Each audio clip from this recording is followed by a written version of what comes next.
Kabisote, kabisote, kabisote.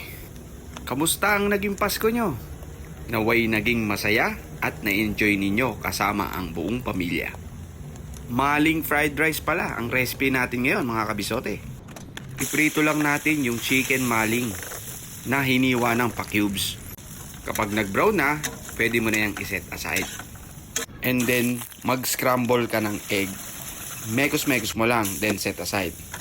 Same pan, mag-isa ng bawang at onion leeks, yung white part lang. And then, ilagay mo na yung mixed veggies. Tapos, yung bahaw na kaning lamig na nilagay lang natin sa ref. Pagka mekos-mekos, ibalik mo na yung maling at yung scrambled egg mo. Tuloy lang ang pag mekos-mekos. Then, ibuhos mo na yung sauce. Soy sauce, brown sugar, pepper, at sesame oil lang yan mga kabisote. Pagkatapos, maggupit ka ng nori sheets.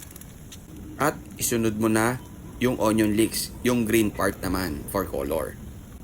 Mekos-mekos mo lang at ayos na yan mga kabisote. May instant maling fried rice ka na kabisote. Ito yung cheaper version ng spam fried rice. Napakadali lang mga kabisote, di ba? O ayan, may isa ka na namang recipe. Merry Christmas ulit sa inyong lahat mga kabisote. O, ano pang hinihintay mo kabisote? Tara, kakain na!